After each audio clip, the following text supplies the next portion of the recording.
મારા સંપૂર્ણ હૃદયથી હું યહોવાની આભાર સ્તુતિ કરીશ. હું તમારા સર્વ આશ્ચર્ય કરેલ કૃત્ય પ્રગટ કરીશ.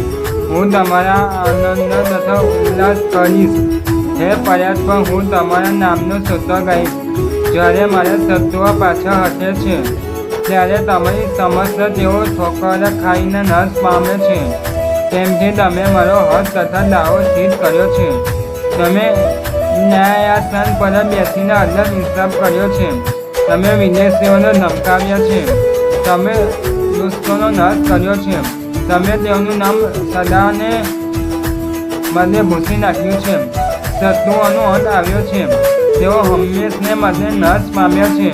જે નગરો તમે પાયમાલ કર્યા છે તેમનું સ્મરણ પણ રહ્યું નથી. પણ યહોવા સર્વકાય રાજા તરીકે બિરાજે છે. તેમણે ન્યાય કરવાને બદલે પોતાનું આસન તૈયાર કર્યું છે. તે ન્યાયપણાથી જગતનો ન્યાય કરશે. તે લોકોનો અંદર ઇન્સાફ કરશે. વળી યહોવા દુઃખીઓનો કિલ્લારૂપ થશે. તે સંકટ સમયે ઘર થશે. તમારા નામ જાણનારા તમારા પર ભરોસો રાખશે.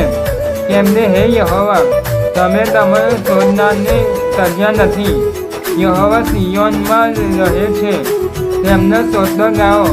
લોકોમાં તેમના કૃત્ય જાહેર કરો. કેમ કે રત્તનો બદલો માંગનાર ગરીબોનું સ્મરણ રાખે છે. તે તેમની અરજો વિસરી જતા નથી. હે યહોવા, મારા પર દયા કરો. મોતના ડરથી મને ઉઠાડનાર, મારો દેશ કરનાર મને દુઃખ દે છે. તે તમે જુઓ. સિયોનની દીકરીના દરવાજાઓમાં હું તમારો પૂરેપૂરો વખાણ કરું. હું તમારા તારણમાં હર્ષ પામીશ. પોતે ખોદેલા ખાડામાં વિદેશીઓ પડ્યા છે. પોતે સંતાઈ રાખેલા પાસમાં તેઓના પોતાના પગ સપડાયા છે. યહોવાએ પોતે પોતાની ઓળખાણ આપી છે. તેમને ન્યાય કર્યો છે.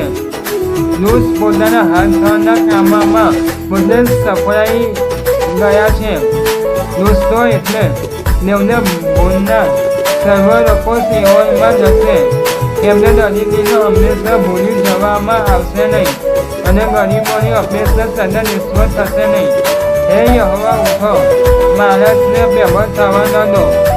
તમારી સમસ્ત વિદેશીઓનો ન્યાય થાય. હે યહોવા, તેમને ભયભીત કરો.